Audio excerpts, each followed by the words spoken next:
เธอคือเมมเบอร์ที่มีสภาพร่างกายที่แข็งแรง เธอได้รับฉายาว่ากอริลลาแต่เธอก็มีความสามารถด้านการร้องและการเต้น ความเป็นผู้นำการที่เธอเป็นกัปตันทีม K ทำให้ทีม K ในตอนนั้นถูกเรียกว่าเป็นทีม K ที่ดีที่สุด และในคลิปนี้จะเป็นเรื่องราวของอากิโมโตะ ไซยากะ กัปตันกอริลลาผู้แข็งแกร่งอากิโมโตะ ไซยากะเกิดที่ประเทศฟิลิปปินส์เมืองมากาตี โดยพ่อของเธอเป็นชาวญี่ปุ่นและแม่เป็นชาวฟิลิปปินส์ไซยากะเติบโตมาโดยได้เป็นประธานนักเรียนตั้งแต่ชั้นประถมเธอถูกตั้งชื่อเล่นว่าโมนาลิซาหรืออาคางิ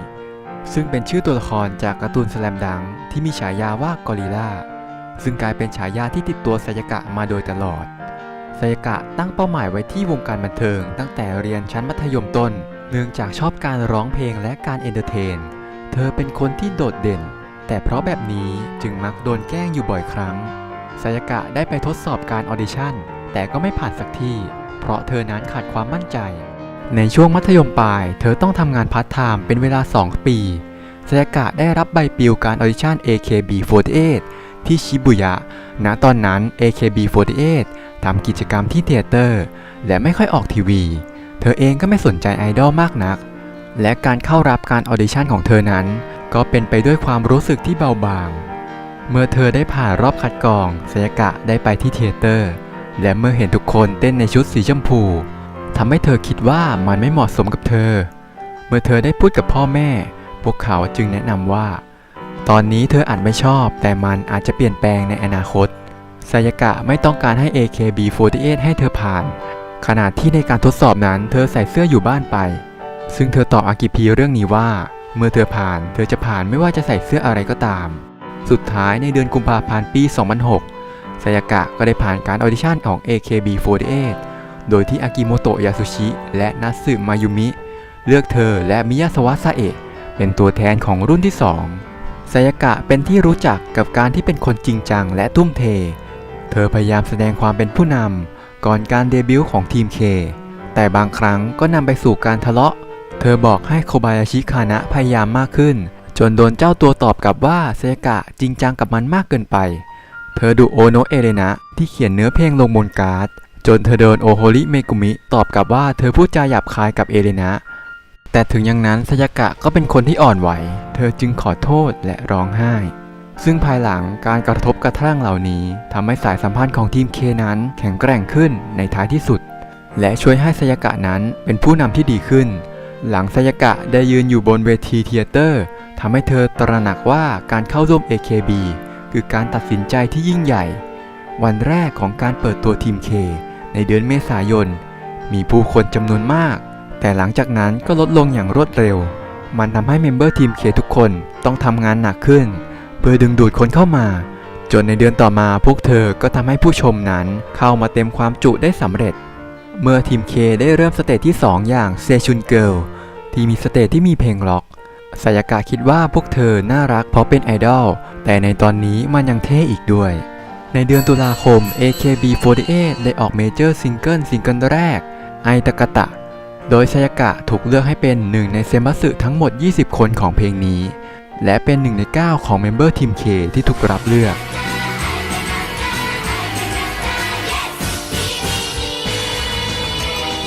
ต่อมาในปี 2007 ไซยากะได้เป็นหนึ่งในยูนิต Chocolate from AKB48 ร่วมกับมิยาสวะ ซาเอะและนากานิชิ รินะซึ่งยูนิตนี้ได้ออกซิงเกิลมา2 ซิงเกิลและ1 อัลบั้ม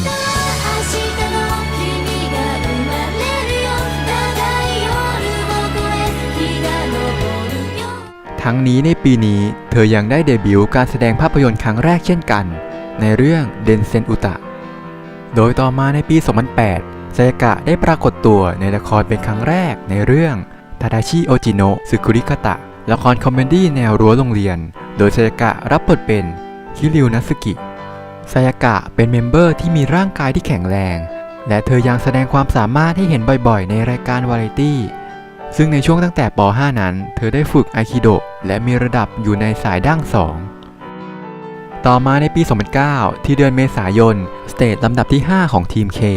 ซากะ อาคาริก็ได้แสดงเป็นวันแรกโดยในสเตจนี้ไซยากะได้ร้องเพลงเดี่ยวที่มีชื่อว่ามูชิโนะบัลลาด ซึ่งเป็นเพลงที่ดึงความสามารถในการร้องเพลงของไซยากะออกมาในอย่างยอดเยี่ยมรวมไปถึงการสื่ออารมณ์ออกมาซึ่งมันทำให้เพลงนี้เคยไต่ไปถึงอันดับที่ 5 ใน Request Hour ปี 2013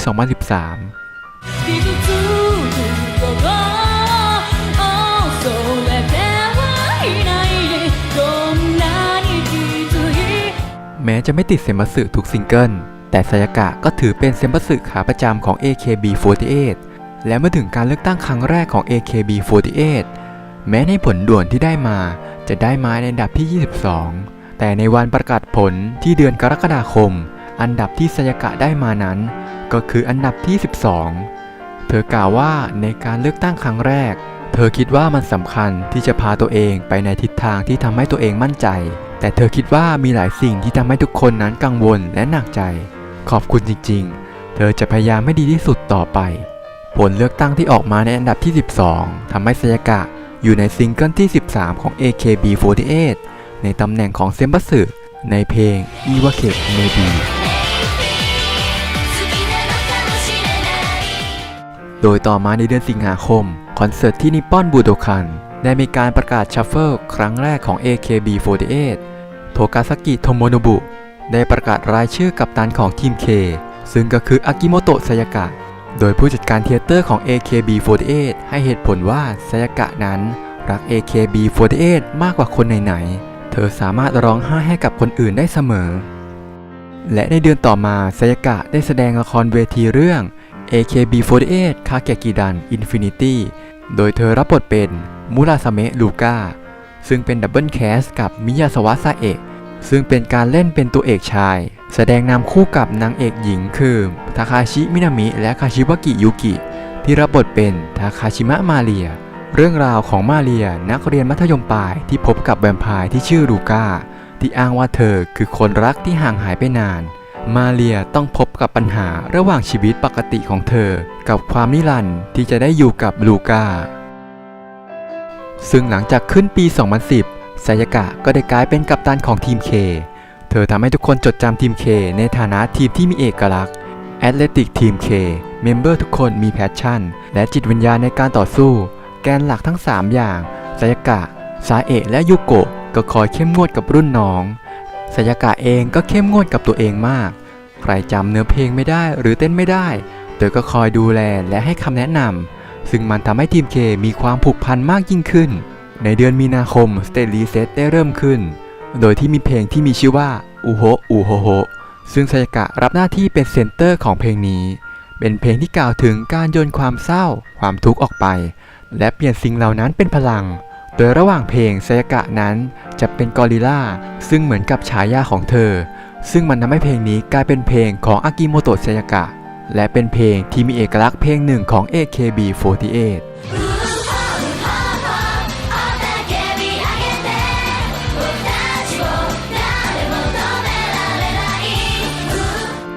ซึ่งในเดือนมกราคมนี้นั้น AKB48 ยังได้ออกอากาศละครมาจิสกะ กากุเอ็นโดยไซยากะนั้นก็รับบทเป็นโจโกคุนักเรียนชั้นปี 3 ผู้มีฉายาว่า 100 คน 100 บทกลและต่อมาในเดือนมิถุนายนการเลือกตั้งครั้งที่ 2 ของ AKB48 อันดับของไซยากะนั้นตกลงมาโดยเธอได้มาในอันดับที่ 17 ซึ่งมันยังคงอยู่ในตำแหน่งของเซมบัสึ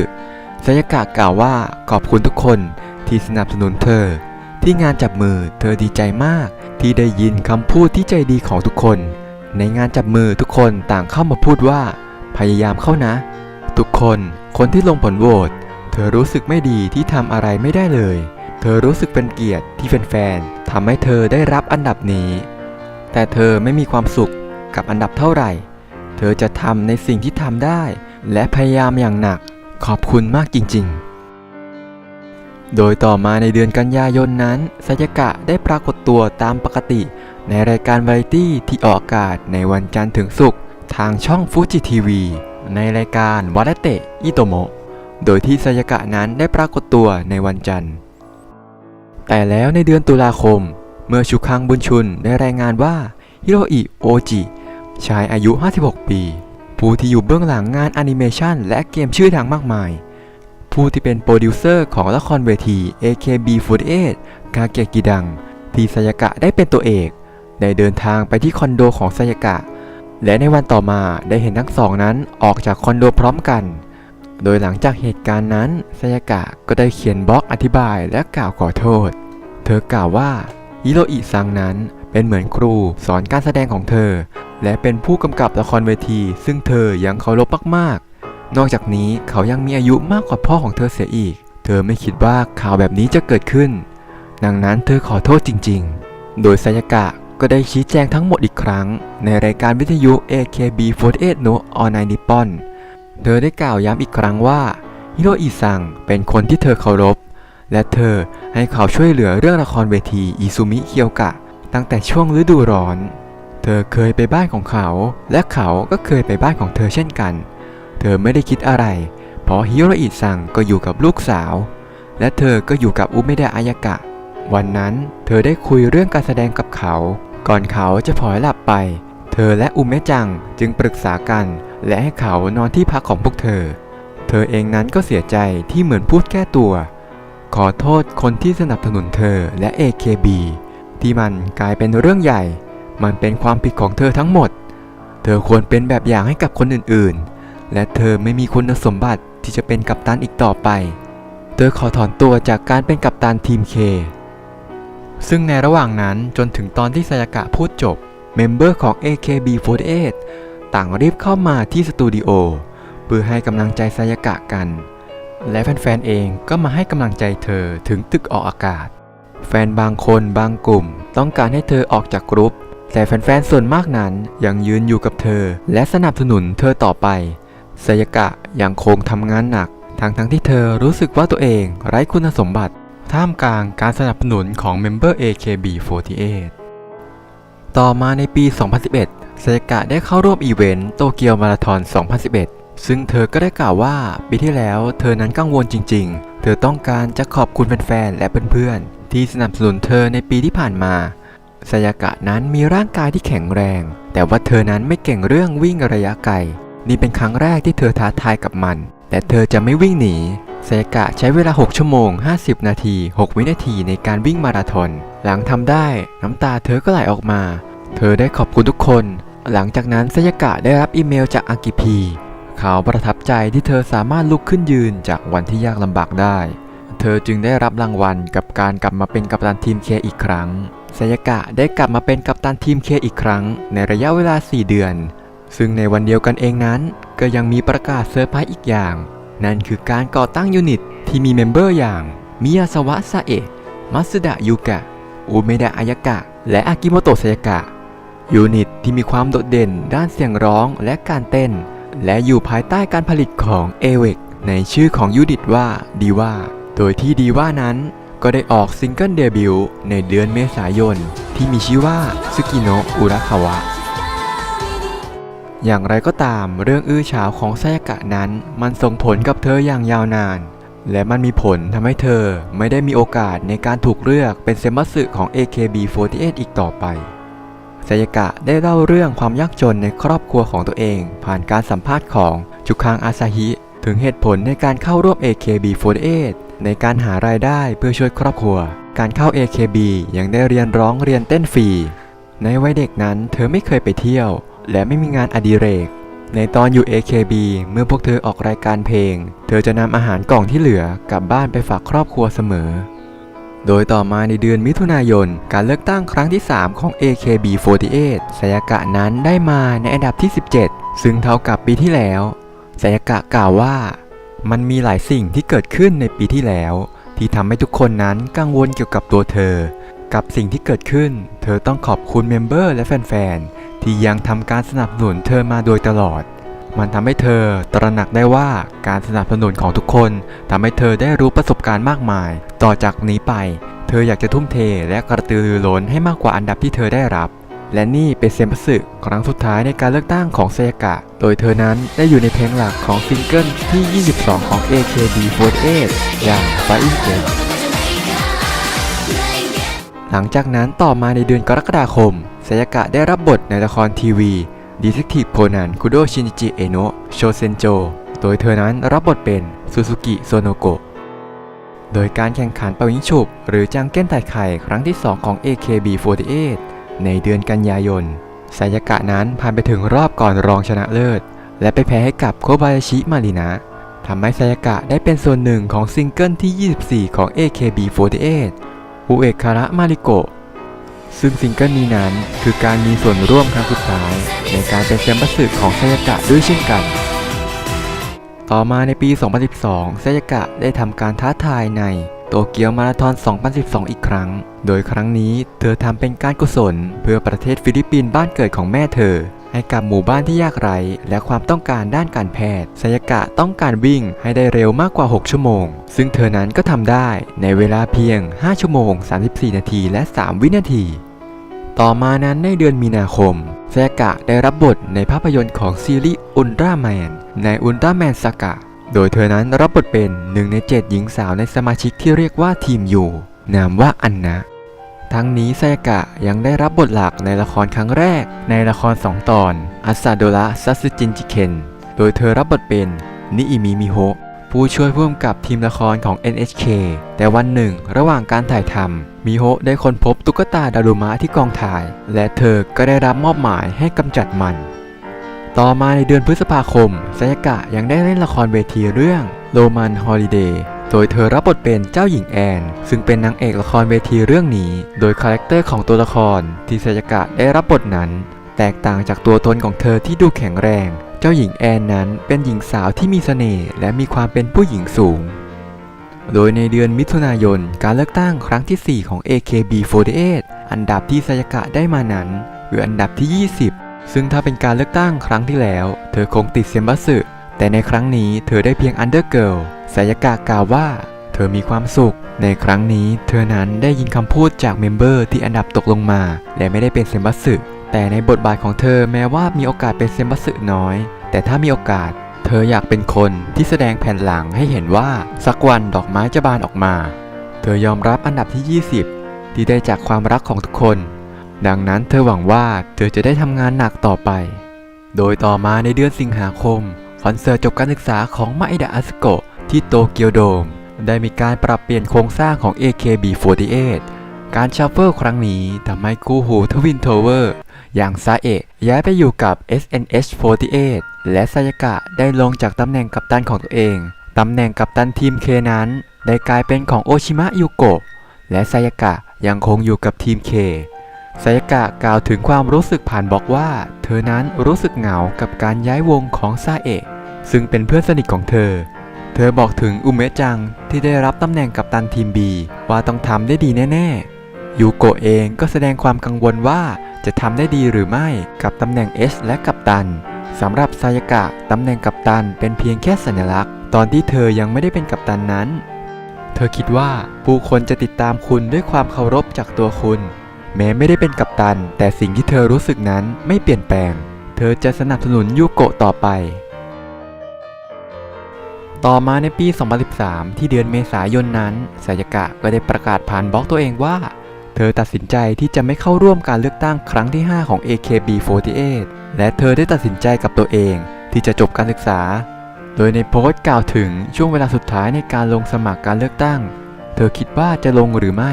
และในช่วงเวลาเดียวกันนั้นมันทำให้เธอนึกถึงเรื่องการจบการศึกษา 8 ปีที่ผ่านมา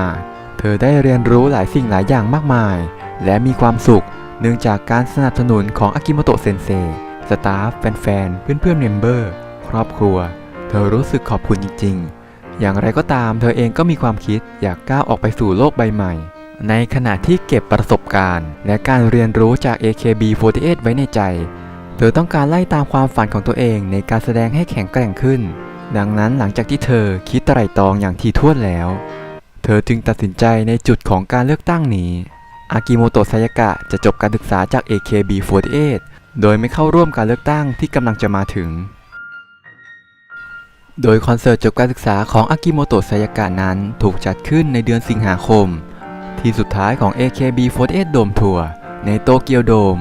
เป็นเวลา1 ปีหลังจากมาเอดะอาสึโกะจบการศึกษาที่นี่หลังจากการแสดงเพลงของทีมใหม่เพลง Flying Get ที่มีไซยากะเป็นเซนเตอร์ก็ได้แสดงผู้ชมตะโกนชื่อเธอดังกึกก้อง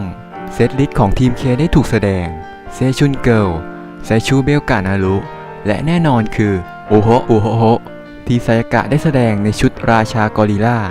เธอแสดงด้วยความสนุกและร่าเริงก่อนต่อมาเธอจะปรากฏตัวพร้อมชุดที่เธอใส่เมื่อ 7 ปีในตอนเดบิวต์กับ AKB48 ในเพลง Skirt Hirari และ Korogaru Ishinare รวมกับเมมเบอร์รุ่นที่ 2 หลังจบการแสดงแฟนๆต่างบกแท่งไฟสีเขียวซึ่งเป็นสีของทีม K โตเกียวโดมถูกปกคลุมไปด้วยแสงสีเขียวและเสียงคอลไซยากะดังกึกก้องของแฟนๆไซยากะปรากฏตัวออกมาและร้องเพลงเดี่ยวของเธออย่างมุชิโนะบัลลาดแฟนๆที่ได้ฟังเสียงร้องอันไพเราะของเธอต่างปรบมือกันอย่างปลื้มใจหลังจากจบเพลงไซยากะได้ปรากฏตัวออกมาอีกครั้งพร้อมกับชุดเดรสสีฟ้าอ่อนไซยากะกล่าวว่าเมื่อเธอได้เข้าร่วม AKB48 นั้นเธอไม่สามารถจินตนาการได้เลยว่าเธอจะได้จบการศึกษาในสถานที่ที่กว้างใหญ่และมีผู้คนจำนวนมากเฝ้ามองดูเธอได้ขนาดนี้เธอดีใจที่ได้มีโอกาสแสดงความขอบคุณกับทุกคนเธอดีใจที่มีเพลงจบการศึกษาที่แต่งโดยอากิโมโตะเซนเซเธอไม่เสียใจที่จบการศึกษาจาก AKB เธอรักที่นี่ที่ทำให้เธอเติบโตขึ้น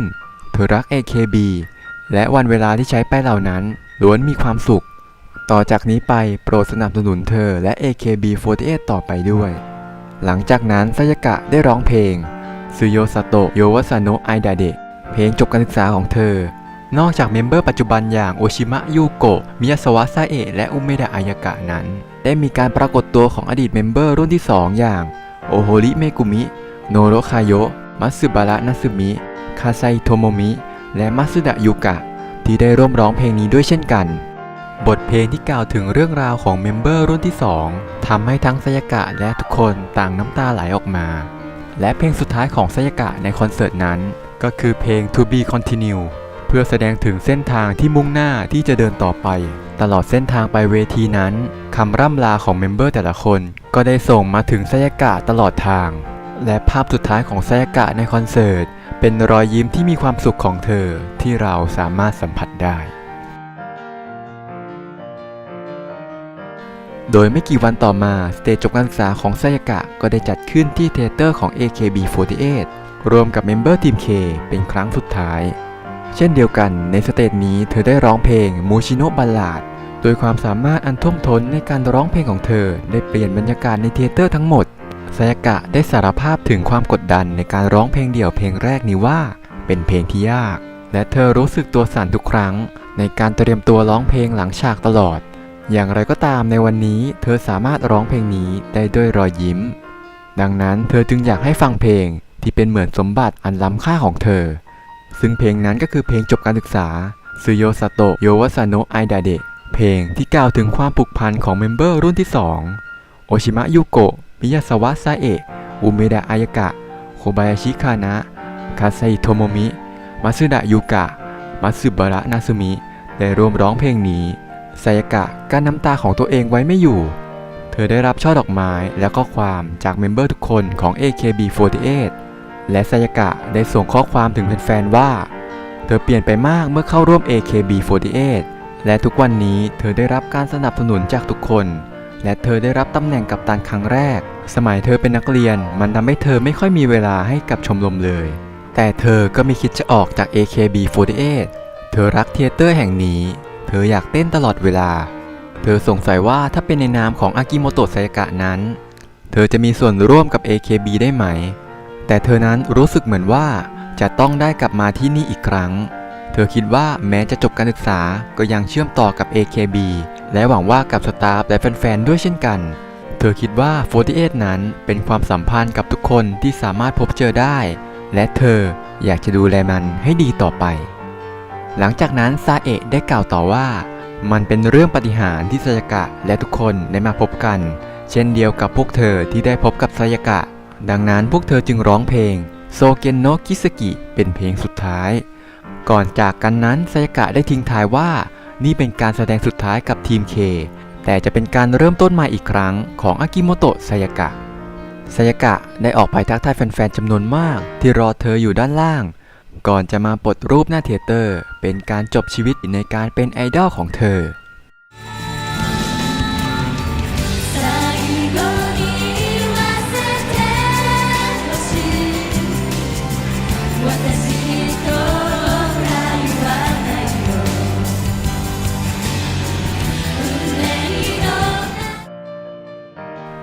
หลังจากไซยากะจบการศึกษาเธอได้โลดแล่นอยู่ในวงการบันเทิง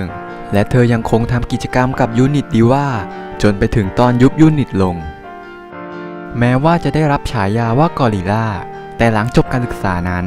ไซยากะต้องการที่จะลบคาแรคเตอร์นี้ออกไปถึงตอนที่อยู่ในวงจะสร้างเสียงหัวเราะได้แต่มันก็ทำให้เธอเจ็บปวดด้วยเช่นกันการแสดงท่าทางเหมือนกอริลลาไม่ได้แปลว่าเธอชอบแต่เธอเข้มแข็งพอที่จะเปลี่ยนสิ่งเจ็บปวดให้เป็นเสียงหัวเราะเพราะการที่ถูกรังแกแต่เด็กเธอจึงยืนหยัดและสนับสนุนกลุ่มผู้มีภาวะที่แตกต่างเธอรู้สึกไม่สบายใจถ้าคนที่ไม่ใช่แฟนๆจะเรียกเธอว่ากอริลลาจึงเป็นเหตุผลที่เธออยากลบมันออกไปโดยหลังจากเพิ่งจบการศึกษาไซยากะก็ได้ออกโฟโต้บุ๊กเล่มแรกของตัวเองโดยที่มีชื่อว่าอาริโนะมามะโดยภายในหนังสือนั้นประกอบด้วยการไปทริปที่ฟิลิปปินส์ภาพกาเวียเรื่องราววัยเด็กของเธอความรู้สึกของเธอกับการใช้ชีวิตไอดอลกับ AKB48 พิธีจบการศึกษาและข้อความจากรุ่นน้องและเพื่อนที่เปลี่ยนไปด้วยคุณค่าโดยในปี 2014 นั้นไซยากะได้ถูกแต่งตั้งให้เป็นทูตมิตรไมตรีการท่องเที่ยวประเทศฟิลิปปินส์เพื่อโปรโมทนักท่องเที่ยวชาวฟิลิปปินส์เดินทางมาญี่ปุ่นโดยไซยากะก็ได้ปรากฏตัวบนละครครั้งแรกหลังจบการศึกษาในละครแอคชั่นเรื่องกาโระมาไคโนะฮานะในบทของบิกูก่อนที่จะมีหนังเดี่ยวเป็นของตัวละครตัวนี้ในปี 2015 ในเรื่อง Bigu the Movie และเธอยังได้ร้องเพลงประกอบภาพยนตร์อีกด้วยไซยากะได้รับบทหลักครั้งแรกในภาพยนตร์ที่ออกฉายในเดือนมิถุนายนปี 2014 ในเรื่อง Me and 20 T Celebs กับเรื่องราวของคน 23 คนที่เข้าร่วมเกมสงครามจิตวิทยาโดยการสวมอุปกรณ์พิเศษที่ทำให้พวกเขากลายเป็นทาสโดยไซยากะนั้นรับบทเป็นอาราคาวะเอะ หญิงสาวผู้มีบุคลิกที่เย็นชาโดยในส่วนของละครเวทีนั้นไซยากะก็ได้ปรากฏตัวในละครเวทีเรื่องโกคุมินโนะเอกะที่เขียนบทและกำกับโดยทามินิโคกินักเขียนบทชื่อดังหลังจากนั้นไซยากะก็ได้เล่นเป็นตัวละครหลักอีกในปี 2015 กับภาพยนตร์เรื่องแมงโกโตะอาคายคุรุไมซุซึ่งเธอรับบทเป็นอายากะพยาบาลที่ประสบอุบัติเหตุรอดตายมาได้แต่ต้องมาเป็นอัมพาตตั้งแต่ช่วงเอวเธอตัดพ้อกับแม่และเจ้าหน้าที่แต่เธอก็เปลี่ยนไปเมื่อได้แลกเปลี่ยนความคิดกับคนที่ใช้ชีวิตในวีลแชร์เช่นเดียวกับเธอต่อมาในเดือนตุลาคมเธอยังได้แสดงภาพยนตร์ที่เป็นผลงานจากผู้กำกับที่เธอได้รับโอกาสแสดงละครเวทีอย่างทามินิโคกิในเรื่อง Galaxy Kaido ภาพยนตร์ไซไฟที่ว่าด้วยภัตตาคารอาหารในปี 2265 โดยไซยากะนั้นรับบทเป็นกาดแมมโมทั้งนี้ในปีต่อๆมาไซยากะก็ยังได้แสดงละครอยู่เรื่อยๆอีกทั้งในปี 2017 ไซยากะยังได้เป็นโฮสต์ของทีมญี่ปุ่นในการแข่งขันเรียลลิตี้โชว์ Ultimate Beastmaster รายการเรียลลิตี้ที่โชว์ความแข็งแกร่งด้านร่างกายที่ออกอากาศทาง Netflix และตัวของไซยากะเองนั้นก็เป็นคนให้เสียงญี่ปุ่นของตัวละครแมนทิสจาก Marvel Cinematic Universe อีกด้วยโดยในปี 2018 ไซยากะได้เป็นแอมบาสเดอร์ให้กับ B-League Championship ลีกบาสเกตบอลชายอาชีพของญี่ปุ่นไซยากะนั้นกล่าวว่าเธอนั้นเป็นคนที่รักบาสเกตบอลและมันเป็นเกียรติอย่างมากที่เธอได้เป็นแอมบาสเดอร์ให้กับ B-League เธอจะทำให้ดีที่สุดและสร้างความตื่นเต้นให้มากยิ่งขึ้นจนในปี 2020 นั้นไซยากะก็ได้รับบทสำคัญในการได้แสดงภาพยนตร์ฮอลลีวูดกับภาพยนตร์ซีรีส์ชุดสไนเปอร์ในเรื่อง Sniper Assassin's End ภาพยนตร์แอคชั่นเรื่องราวของนักแม่นปืนในตำนานและลูกชายที่ได้หลบหนีจาก CIA ทหารรับจ้างรัสเซียและนักฆ่าที่ถูกฝึกโดยยากุซ่าโดยที่ไซยากะนั้นรับบทเป็น1 ใน 3ตัวละครหลักของเรื่องโดยมีชื่อว่ามิฟุเนะยูกิหรือ Lady Death ซึ่งในส่วนของเรื่องความรักนั้นไซยากะก็ได้แต่งงานกับปันปี้